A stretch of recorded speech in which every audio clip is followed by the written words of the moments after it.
સુરતમાં લસકાણા પોલીસે live mobile snatching drive યોજી લોકોને જાગૃત કર્યા હતા।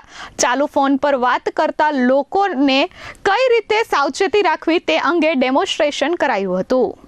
સુરતના લસકાણા વિસ્તારમાં પોલીસ દ્વારા એક અનોખી પહેલ કરવામાં આવી છે। સામાન્ય રીતે પોલીસ ગુનેગારોને પકડતી હોય છે, પરંતુ અહીં પોલીસ પોતે જ સ્નેચર બની રસ્તા પર ઉતરી હતી।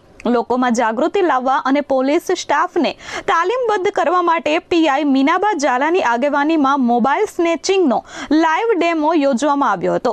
રીડા ગુનેગારો રાહદારીઓના હાથમાંથી પળવારમાં મોબાઈલ જૂટવીને ફરાર થઈ જતા હોય છે, ત્યારે ખાસ તાલીમ અને જાગૃતિ અભિયાન અંતર્ગત પોલીસની ટીમે રસ્તા પર પસાર થતા લોકોની વચ્ચે જઈ મોબાઈલ સ્નેચિંગનો ડેમો આપ્યો હતો।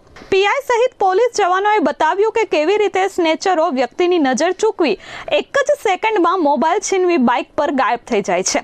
આ ડેમો જોઈ ત્યાં હાજર લોકો પણ આશ્ચર્યચકિત થઈ ગયા હતા। લસકાણા પોલીસ સ્ટેશનના પીઆઈએ કહ્યું કે અમે રૂટીન પેટ્રોલિંગ દરમિયાન જોઈએ છીએ કે લોકો ચાલુ રસ્તે કાન નીચે મોબાઈલ દબાવી કે બેદરકારીથી હાથમાં ફોન રાખીને ચાલતા હોય છે। તેમને આસપાસ શું થઈ રહ્યું છે તેનો ખ્યાલ જ હોતો નથી। આ જ બેદરકારીનો ફાયદો સ્નેચરો ઉઠાવે છે। વિડીયો ડેમો દ્વારા અમે આજે લોકોને સમજાવવાનો પ્રયત્ન કર્યો છે।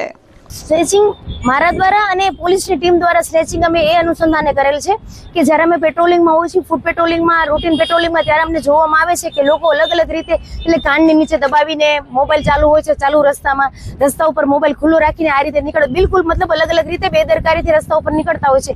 એની આસપાસ શું થઈ રહ્યું છે એને ખ્યાલ નથી હોતો। સ્નેચરો જે છે એ જેમ વિડીયોમાં બતાવ્યું, આપણે ડેમોમાં બતાવ્યું, એ રીતે ઇઝીલી એના મોબાઈલ સ્નેચ કરીને જતા રહે છે।